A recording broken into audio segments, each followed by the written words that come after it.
আসসালামু আলাইকুম প্রিয় দর্শক, অন্যমঞ্চের আলোচনায় আজ আমাদের সঙ্গে অতিথি হিসেবে আছেন বাংলাদেশে 2024 সালে মার্কিন ডিপ স্টেট, সেনাবাহিনী এবং দেশের সুশীল নেতৃত্ব মিলে শেখ হাসিনা সরকারকে উৎখাত করার পর অবৈধ ইউনূস সরকার ক্ষমতায় বসেই মার্কিন যুক্তরাষ্ট্রের সকল আবদার মেটানোর জন্য উঠে পড়ে লেগেছিল। এমনকি তারেক রহমানকে দেশে ফিরিয়ে এনে প্রধানমন্ত্রী বানানোর জন্য মার্কিন যুক্তরাষ্ট্র এবং ভারত মুখ্য ভূমিকা পালন করেছে বলে জানা যায়। তারেক রহমান মুচলেকা দিয়েই ক্ষমতায় বসেছেন।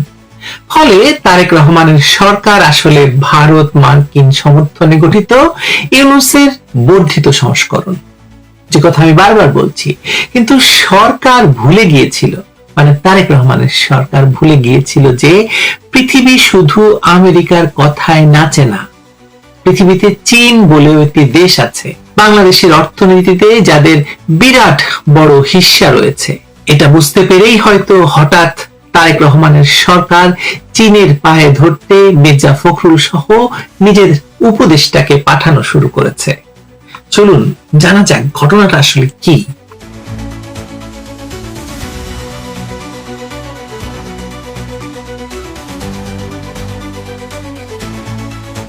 আন্তর্জাতিক রাজনীতিতে সবচেয়ে বড় ভুল হয় তখনই যখন কোন সরকার ধরে নেয় যে এক পরাশক্তির কাঁধে ভর করেই সে বাকি সব পরাশক্তিকে অপ্রাসঙ্গিক বানিয়ে ফেলতে পারবে। বাংলাদেশের বর্তমান শাসক গোষ্ঠী ঠিক সেই ভুলটাই করছে। কারণ যাচাইযোগ্য ঘটনা প্রবাহ বলছে মির্জা ফখরুল ইসলাম আলমগীর 19 এপ্রিল বেইজিং এর উদ্দেশ্যে রওনা হয়েছেন এবং 21 এপ্রিল বেইজিং এ চীনের ভাইস প্রেসিডেন্ট হান জং এবং সিপিসির আন্তর্জাতিক বিভাগের প্রধান লিও হাইসিং এর সঙ্গে বৈঠকও করেছেন। একই সঙ্গে ডক্টর রাশেদ আল মাহমুদ তিতুমির 21 থেকে 22 এপ্রিল বেইজিং এ অনুষ্ঠিত third high level conference of the forum on global action for share ডেভেলপমেন্টে বাংলাদেশের প্রতিনিধি দলের নেতৃত্ব দিচ্ছেন। অর্থাৎ চীনের সঙ্গে যোগাযোগ এখানে আর কোনো গুজব নয়, দৃশ্যমান কূটনৈতিক তৎপরতা। এখন প্রশ্ন হলো, এই তৎপরতা হঠাৎ এত জরুরি হয়ে উঠল কেন? কারণ অর্থনীতি, বাণিজ্য এবং উন্নয়নের অবকাঠামোর বাস্তবতা কোনো স্লোগান মানে না। বাংলাদেশের জন্য চীন শুধু একটি দূতাবাস বা একটি কূটনৈতিক সম্পর্কের নাম নয়, এটি সরবরাহ শৃঙ্খল, অবকাঠামো অর্থায়ন, উন্নয়ন ঋণ, শিল্পযন্ত্র, বিদ্যুৎ প্রকল্প, বন্দর, সড়ক, সেতু এবং উৎপাদন অর্থনীতির একটি ভীষণ শক্তিশালী স্তম্ভ। কাজেই সরকার যদি প্রথমে ওয়াশিংটন দিল্লিমুখী ঝোঁকে চীনকে ঠেলে দিয়ে থাকে বা দূরে সরিয়ে দিতে চায়, আর পরে অর্থনৈতিক চাপে পড়ে আবার বেইজিং মুখী হয়, তাহলে সেটি আসলে কৌশলগত ভারসাম্য নয়, বরং কূটনৈতিক দোদুল্যমানতার প্রমাণ দিচ্ছে সরকার। মির্জা ফখরুলের সফর আর তিতুমিরের সম্মেলনে অংশগ্রহণ একই সঙ্গে ঘটছে বলে এই বার্তাটি আরো পরিষ্কার হয়ে উঠেছে। এই সংকটের আরেকটি স্তর হচ্ছে অর্থনৈতিক। আন্তর্জাতিক মুদ্রা তহবিল বা আইএমএফ এর অর্থ ছাড় নিয়ে বাংলাদেশে স্পষ্ট অনিশ্চয়তা তৈরি হয়েছে। কিছু সংবাদ মাধ্যমে বলা হয়েছে আইএমএফ এর পরবর্তী কিস্তি স্থগিত বা আটকে দেওয়া হয়েছে, আর সরকার সেই ব্যাখ্যা অস্বীকার করে বলছে ঋণ কর্মসূচি বাতিল হয়নি। অর্থাৎ একদিকে সরকার আশ্বাস দিচ্ছে, অন্যদিকে বাজারে এবং নীতি নির্ধারণী পরিসরে অবিশ্বাস জমছে। এই অবস্থায় চীনের দিকে নতুন করে হাত বাড়ানোর একে আপনি নিছক কূটনৈতিক সৌজন্য বলতে পারবেন না, বরং এই বিকল্প আর্থিক এবং রাজনৈতিক অক্সিজেনের খোঁজ করছে সরকার বলেই মনে হচ্ছে। কারণ আমেরিকা তো আর যাই হোক টাকা দিবে না, বরং টাকা নেবে বাংলাদেশের কাছ থেকে। কিন্তু চীন তো তা দেয়, যদিও চড়া সুদে। যাই হোক, এটুকু স্পষ্ট যে অর্থনৈতিক চাপ বাস্তবতা, আর সরকার সেই চাপ কমাতে বহুমুখী দরজায় যে হাত পাচ্ছে। মধ্যপ্রাচ্য পরিস্থিতি এই চাপকে আরো বাড়িয়ে দিয়েছে। হরমুজ প্রণালী দিয়ে জাহাজ চলাচল গত কয়েকদিনে ভয়াবহভাবে ব্যাহত হয়েছে। রয়টার্স জানিয়েছে 20 এপ্রিল পর্যন্ত হরমুজ প্রণালী দিয়ে স্বাভাবিকের তুলনায় খুব সামান্য জাহাজ চলাচল হচ্ছিল এবং নিরাপত্তা ঝুঁকির কারণে অধিকাংশ শিপিং কোম্পানি সতর্ক অবস্থানে ছিল। বাংলাদেশি জাহাজ বাংলার জয়যাত্রা হরমুজ অতিক্রমে ব্যর্থ হয়েছে বলেও আমরা জানি। এর মানে জ্বালানি, সার, কাঁচামাল এবং সমুদ্র পথ নির্ভর সরবরাহ ব্যবস্থা নিয়ে উদ্বেগ শুধু পত্রিকার পাতায় নয়। সরকার যদি একই সময়ে ইরান সংবেদনশীল আঞ্চলিক রাজনীতিতে এমন অবস্থান নেয় যা তেহরান বা তার ঘনিষ্ঠ শক্তিগুলোর কাছে শত্রুতাপূর্ণ মনে হয়, তাহলে তার কূটনৈতিক মূল্য তো দিতে হবে। আর এখানেই বাংলাদেশ, আমেরিকা, চীন এই ত্রিভুজের প্রকৃত নাটক। যুক্তরাষ্ট্র চায় বাংলাদেশকে তার বৃহত্তর কৌশলগত বলয়ের মধ্যে রাখতে, বিশেষ করে ইন্দো প্যাসিফিক প্রতিযোগিতা, সরবরাহ শৃঙ্খল, সামুদ্রিক নিরাপত্তা এবং আঞ্চলিক জোটের রাজনীতির ভেতরে। ভারত চায় ঢাকা তার নিরাপত্তা এবং ভূরাজনৈতিক অগ্রাধিকারের বিরুদ্ধে না যায়, আর চীন চায় বাংলাদেশকে অর্থনৈতিক এবং রাজনৈতিকভাবে নিজের জন্য উন্মুক্ত রাখতে, যাতে বঙ্গোপসাগরীয় অঞ্চলে তার প্রভাব অক্ষুণ্ণ থাকে। এই তিন শক্তির মধ্যে ভারসাম্য রক্ষায় বাংলাদেশের কাজ ছিল। কিন্তু যদি সরকার প্রথমে আমেরিকা, ভারতের দিকে অতিরিক্ত ঝুঁকে গিয়ে পরে চীনের দিকে ছুটে যায়, তাহলে বেইজিং এর দৃষ্টিতে সেটি অংশীদারিত্ব নয়, দর কষাকষির দুর্বলতা। আর আন্তর্জাতিক কূটনীতিতে যে কোনো দুর্বলতার গন্ধ যে খুব দ্রুত ছড়িয়ে পড়ে, সেটা নতুন করে বলার কিছু নেই। আমি যখন এই ত্রিদেশীয় সমীকরণের দিকে তাকাই, তখন দেখি এক ভয়াবহ ভূরাজনৈতিক দাবানল, যা আমাদের স্বাধীনতার অর্জন থেকেই জ্বলছে। 1971-এ আমরা যখন পাকিস্তানি উপনিবেশের বিরুদ্ধে যুদ্ধ করছিলাম, তখন আমেরিকা সপ্তম নৌবহর পাঠিয়ে পাকিস্তানকে রক্ষা করতে চেয়েছিল, আর চীন তখন পাকিস্তানের পক্ষে নিরাপত্তা পরিষদের ভিটো দিয়েছিল। কিন্তু বঙ্গবন্ধু ছিলেন দূরদর্শী নেতা। তিনি বুঝেছিলেন ভবিষ্যতে আমাদের এই দুই পরাশক্তির সঙ্গে সমঝোতা করতে হবে। তাই 1972 সালে চীনের সঙ্গে সম্পর্ক স্থাপনের চেষ্টা করেন বঙ্গবন্ধু, যদিও তারা আমাদের মুক্তিযুদ্ধের বিরুদ্ধে ছিল। এই হলো বাস্তববাদী কূটনীতি, আবেগ নয়, দেশের স্বার্থ। কিন্তু যারা 2024 সালে ক্ষমতা দখল করলো, তারা ইতিহাসের এই মৌলিক পাঠ শেখেনি। তারা ভেবেছিল আমেরিকা এবং ভারতের সমর্থন পেলেই হলো, চীনকে উপেক্ষা করলেও চলবে। তাই তারেক রহমানও ক্ষমতায় এসেই প্রথমে চীনের স্বার্থ বা চীনের সঙ্গে সাক্ষাৎ করতে গড়িমসি করলো, চীনা রাষ্ট্রদূতকে অপমানও করলো বলা যায়, আর আমেরিকার দালালি করতে গিয়ে ইরানকে অপমান করে হরমুজ প্রণালীতে আমাদের জাহাজ আটকে দিল। এখন যখন IMF ঋণ প্রায় বাতিল হতে যাচ্ছে, তখন দেশের অর্থনীতি ধ্বংসের প্রায় দ্বার প্রান্তে, তখন তারা হঠাৎ বুঝতে পারলো যে চীন ছাড়া বাংলাদেশে চলবে না। আমি দেখছি মির্জা ফখরুল ইসলাম এবং তিতুমিরের এই হঠাৎ চীন সফর আসলে এই ভয়ঙ্কর অপরাধ বোধের বহিঃপ্রকাশ। তারা জানে 2001 সালে বিএনপি জামায়াত যখন আমেরিকার চাপে তাইওয়ানকে স্বীকৃতি দিয়েছিল, তখন চীন এত ক্ষিপ্ত হয়েছিল যে 1/11 পেছনে তাদের হাত ছিল বলে অনেক বিশ্লেষক মনে করেন। এখন ইতিহাসের পুনরাবৃত্তি হচ্ছে। আবারও বিএনপি আমেরিকার দালালি করছে, আবারও চীনকে অপমান করছে, আবারও চীন জামায়াতের সঙ্গে হাত মেলাচ্ছে। এই হলো সেই ভয়ঙ্কর চক্র যেখানে বাংলাদেশের মানুষ শেষ পর্যন্ত ক্ষতিগ্রস্ত হয়। আমি বিশ্বাস করি যে চীন এখন আমাদের সঙ্গে এক ভিন্ন খেলা খেলছে। তারা জানে তারেক রহমানের সরকার আমেরিকা ভারতের প্রেরণক, কিন্তু তারা এটাও জানে যে বাংলাদেশের অর্থনীতি যে চীন ছাড়া টিকে থাকতে পারবে সেটা সম্ভব নয়। তাই তারা এখন জামায়াতকে ব্যবহার করছে, যেমন তারা পাকিস্তানে জামাতুদ দাওয়াকে ব্যবহার করে। চীনের এই রণকৌশল সহজ, আমেরিকার প্রক্সি সরকারকে অস্থির করে তোলা আর একই সঙ্গে নিজের প্রভাব বজায় রাখা। মির্জা ফখরুলের সফর আসলে এই কৌশলের একটি অংশ। চীন দেখাতে চায় তারা এখনো বাংলাদেশে প্রভাব ফেলতে পারে, যদিও তারা বিএনপিকে বিশ্বাস করে না। আমি দেখতে পাচ্ছি এই ত্রিদেশীয় সম্পর্কে আওয়ামী লীগের ভূমিকা ছিল সবচেয়ে সুচারু। শেখ হাসিনা বুঝেছিলেন আমেরিকার সঙ্গে ঝগড়া করে লাভ নেই, কিন্তু চীনকে অপমান করলেও তা চলবে না। তাই তিনি দুই দেশের সঙ্গে সমান সম্পর্ক বজায় রেখেছিলেন। আমেরিকাকে তিনি নানা ইস্যুতে সমর্থন দিতেন, চীনকে দিয়েছিলেন অর্থনৈতিক প্রকল্প। এই হলো সেই ভারসাম্য যা বাংলাদেশকে টিকিয়ে রেখেছিল এবং বাংলাদেশের অর্থনৈতিক সাফল্য বজায় রেখেছিল। কিন্তু যারা ক্ষমতায় এসেছে, এখন ক্ষমতা দখল করেছে, তারা এই সূক্ষ্ম কূটনীতির ধার ধারছে না। তারা হয় আমেরিকার দালালি করছে, না হয় যখন প্রয়োজন তখন চীনের পা ধরছে। কোনো মাঝামাঝি কূটনৈতিক দর কষাকষির জায়গা নেই। এ কারণেই মির্জা ফখরুল এবং রাশেদ তিতুমিরের সফরকে আমি নিছক রুটিন সফর মনে করি না, বরং এটি একটি বিপর্যস্ত কৌশলকে মেরামত করার তড়িঘড়ি চেষ্টা।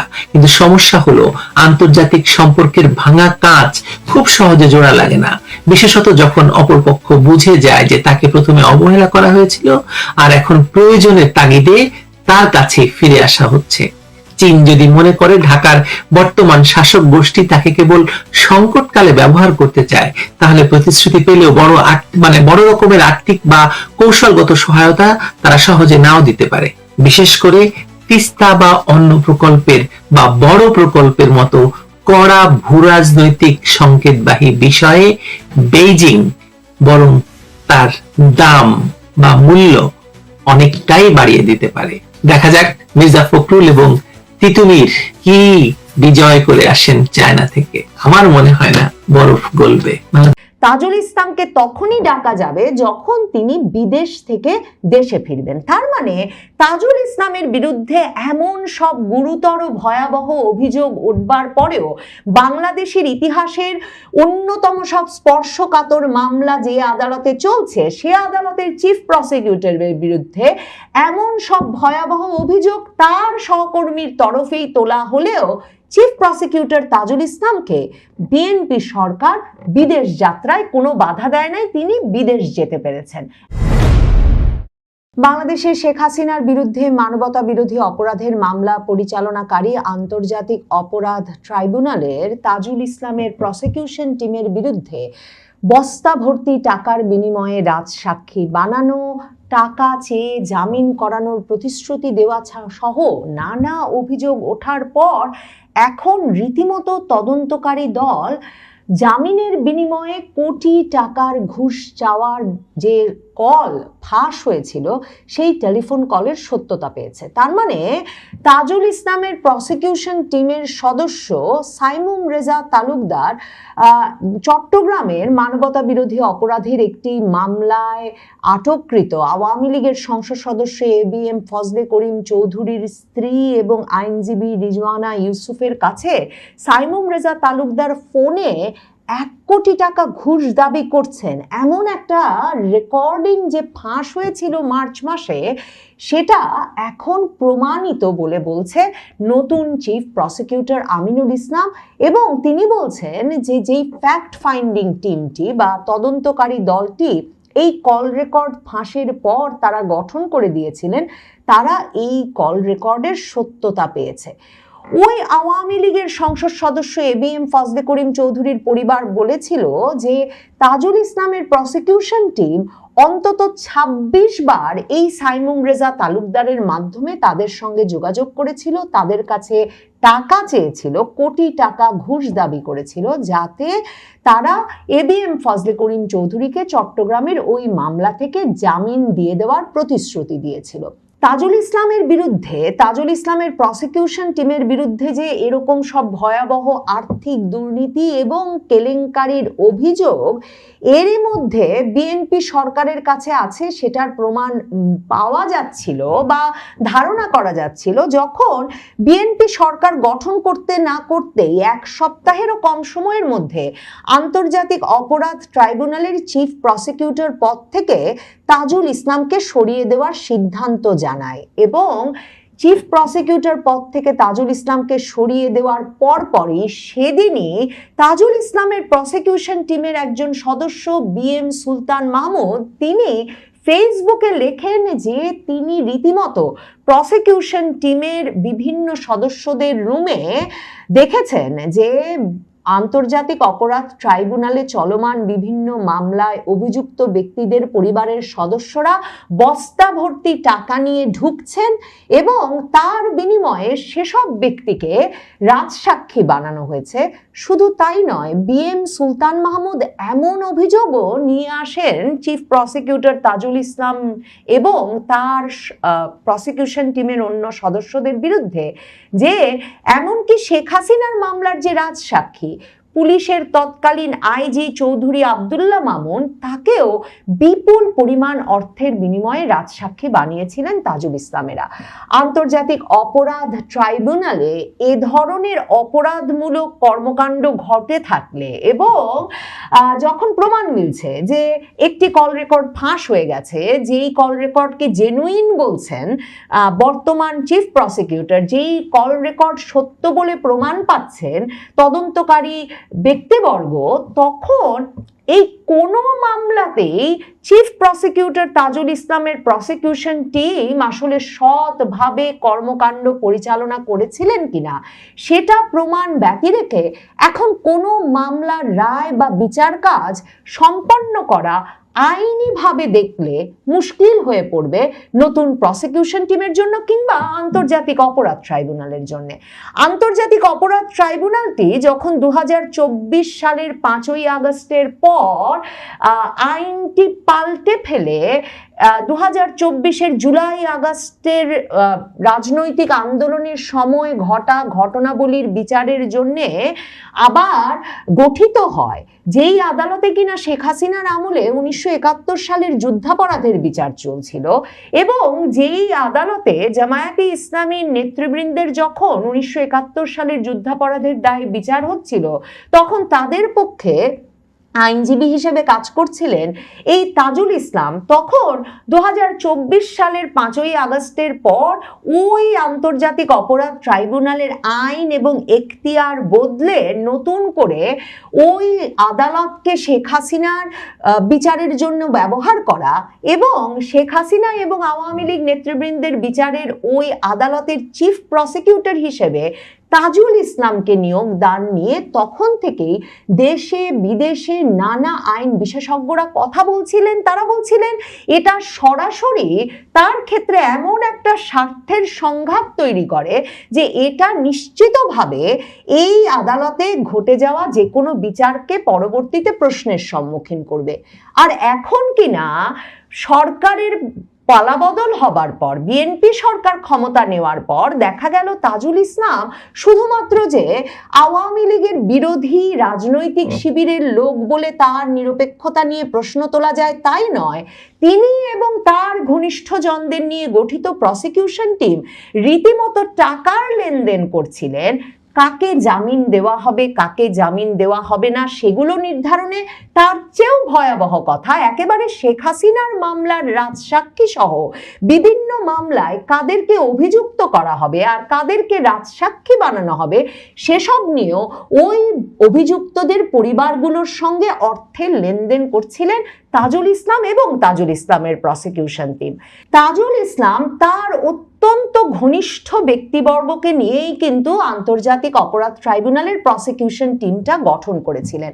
কাজেই এই যে বিশ্ববিদ্যালয় শিক্ষক সাইমুম রেজা তালুকদার তাজুল ইসলামের প্রসিকিউশন টিমে জায়গা পেয়েছিলেন এবং তিনি প্রসিকিউশন টিমে বসে আন্তর্জাতিক অপরাধ ট্রাইব্যুনালের মামলায় অভিযুক্ত ব্যক্তির আইনজীবীর সঙ্গে কি হলে আর কত টাকা হলে জামিনের ব্যবস্থা করে দেবেন তারা এই নিয়ে 25-26 বার ফোন করে দর কষাকষি করছিলেন।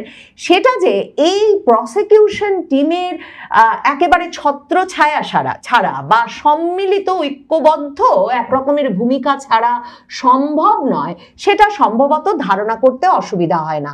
বিএম সুলতান মাহমুদ এই প্রসিকিউশন টিমের ভেতর থেকে যিনি মুখ খুললেন তাজুল ইসলামকে সরিয়ে দেওয়া মাত্র সামাজিক যোগাযোগ মাধ্যমে, তিনি সরাসরি বলেছেন যে তাজুল ইসলাম চিফ প্রসিকিউটরের চেয়ারকে টাকা আয়ের হাতিয়ার করেছিল তাজুল ইসলামের নেতৃত্বাধীন সিন্ডিকেট এবং তিনি মোহাম্মদ তাজুল ইসলামের বিরুদ্ধে দুর্নীতি ও অনিয়মের অভিযোগ করে তার ওই ফেসবুকে লেখা মন্তব্যে আরো উল্লেখ করেছিলেন যে পুলিশের সাবেক আইজি চৌধুরী আব্দুল্লাহ আল মামুন এবং আশুলিয়া থানার সাবেক উপপরিদর্শক শেখ আফজালুল হককে রাজসাক্ষী করা নিয়েও প্রশ্ন তোলার সুযোগ আছে। তিনি বলেছিলেন রংপুরে শহীদ আবু সাইদ হত্যাকাণ্ডে করা মানবতা বিরোধী অপরাধের মামলা থেকে একজন পুলিশ কর্মকর্তাকে অব্যাহতি দেওয়া এবং চাংখারপুল এলাকায় গুলি চালানোর নির্দেশ দেওয়া একজন পুলিশ কর্মকর্তাকে আসামি না করে সাক্ষী যে করা হয়েছে এসবও অর্থের বিনিময়ে হয়েছে বলে তিনি অভিযোগ করেছিলেন। সুলতান মাহমুদ এই যে তাজুল ইসলামের প্রসিকিউশন টিমের যেই সদস্য তাজুল ইসলাম সহ তার প্রসিকিউশন টিমের অন্য সদস্যদের বিরুদ্ধে অভিযোগ এনেছিলেন, তিনি বলেন যে গত বছরের নভেম্বরের শেষ দিকে মানে 2025-এর নভেম্বরের শেষ দিকে আশুলিয়ার লাশ পোড়ানো মামলার আসামি এসআই আফজালুল হকের স্ত্রী সন্ধ্যার দিকে ভারী ব্যাগ নিয়ে প্রসিকিউটর তামিমের কক্ষে প্রবেশ করেন। বিষয়টি দেখার পর তাজুল ইসলামের কক্ষে গিয়ে তিনি সাথে সাথে তাকে তা জানিয়েছিলেন, কিন্তু তাজুল ইসলাম ওই ঘটনায় কোনো ব্যবস্থা নেন নাই, বরং বিএম সুলতান মাহমুদ যে একজন আসামি বা একজন অভিযুক্তের পরিবারের সদস্য বস্তা নিয়ে আরেক প্রসিকিউটরের রুমে ঢুকছেন সেটা দেখে তাকে রিপোর্ট করায় এই বিএম সুলতান মাহমুদকেই উল্টো ধমকাধমকি করেছিলেন। সুলতান মাহমুদ আরো লিখেছেন, তামিম মানে আরেক প্রসিকিউটর তামিম তখন সবার সামনে এসআই আফজালের স্ত্রীর তার কক্ষে যাওয়ার বিষয়টি স্বীকার করেছিলেন। পরবর্তী সময়ে সেই আফজালকে রাজসাক্ষী করা হয়, বিচারে তাকে খালাস দেওয়া হয়। মনে রাখতে হবে, শেখ হাসিনা এবং শেখ হাসিনার আমলের স্বরাষ্ট্রমন্ত্রী আসাদুজ্জামানের যে মৃত্যুদণ্ড হয় এবং সেই একই মামলায় আইজি চৌধুরী আব্দুল্লাহ আল মামুন রাজসাক্ষী হয়, তাকে যে মাত্র 5 বছরের কারাদণ্ড দেওয়া হয়, তার মধ্যেও কিন্তু এই চাংখারপুলের 6 হত্যাকাণ্ড এবং আশুলিয়ায় 6 জনকে পুড়িয়ে হত্যাকাণ্ডের ঘটনার বিচার হয়েছে। কাজেই এসব দুর্নীতি যদি সত্যি ওই মামলায় ঘটে থাকে, শেখ হাসিনার মামলার রায় কিছুতেই এর পরবর্তী পর্যায়ে গিয়ে বা উচ্চ আদালতে টিকিয়ে রাখা সম্ভব হবে না আন্তর্জাতিক অপরাধ ট্রাইব্যুনালের পক্ষে। আন্তর্জাতিক অপরাধ ট্রাইব্যুনালের নতুন প্রসিকিউশন টিমকে, মানে চিফ প্রসিকিউটর হিসেবে এখন যেই বিএনপি পন্থী আইনজীবীকে নিয়োগ দিয়েছে বিএনপি সরকার, সেই আমিনুল ইসলামকে এখন তদন্তের মাধ্যমে এই সিদ্ধান্তে পৌঁছতে হবে যে ওই মামলাগুলোর ক্ষেত্রে প্রসিকিউশন টিম সত্যি যেসব অভিযোগ এসেছে সেসব অপরাধে যুক্ত ছিল না, মানে টাকার বিনিময়ে কাউকে রাজসাক্ষী করেনি, টাকার বিনিময়ে এর আগে কাউকে জামিন দেওয়ার ঘটনা ঘটেনি। বর্তমান চিফ প্রসিকিউটর আমিনুল ইসলাম সংবাদ মাধ্যমকে বলেছেন যে তারা কল রেকর্ডটা যে জেনুইন সেটা এরই মধ্যে সিদ্ধান্তে পৌঁছেছেন বটে, কিন্তু ফ্যাক্ট ফাইন্ডিং টিম বা তদন্তকারী কমিটিটি এখনো তদন্ত অব্যাহত রেখেছে যে কোনো টাকার লেনদেন হয়েছে কিনা। কদিন আগেই আন্তর্জাতিক অপরাধ ট্রাইব্যুনালের বর্তমান চিফ প্রসিকিউটর আমিনুল ইসলাম জানিয়েছিলেন যে তাজুল ইসলামকে নাকি খুব শিগগিরই ফ্যাক্ট ফাইন্ডিংস কমিটি ডাকবে। এই কথা জানিয়ে এটাও বলেছেন তাজুল ইসলামকে তখনই ডাকা যাবে যখন তিনি বিদেশ থেকে দেশে ফিরবেন। তার মানে তাজুল ইসলামের বিরুদ্ধে এমন সব গুরুতর ভয়াবহ অভিযোগ উঠবার পরেও বাংলাদেশের ইতিহাসের অন্যতম সব স্পর্শকাতর মামলা যে আদালতে চলছে, সে আদালতের চিফ প্রসিকিউটরের বিরুদ্ধে এমন সব ভয়াবহ অভিযোগ তার সহকর্মীর তরফেই তোলা হলেও চিফ প্রসিকিউটর তাজুল ইসলামকে বিএনপি সরকার বিদেশ যাত্রায় কোনো বাধা দেয় নাই, তিনি বিদেশ যেতে পেরেছেন। এখন তাজুল ইসলাম দেশে ফিরবেন কিনা, দেশে ফিরলে এই আইনজীবীরা এ ধরনের ভয়াবহ দুর্নীতির সঙ্গে জড়িত হলে তাদেরকে আইনজীবী হিসেবে আর আদালতে প্র্যাকটিস করতে দেওয়া যায় কিনা, মানে তাদের আইনজীবীর লাইসেন্স বাতিল করা উচিত কিনা, সে প্রশ্নেরও উত্তর দিতে হবে আইনমন্ত্রী আসাদুজ্জামান সহ বিএনপি সরকারকে।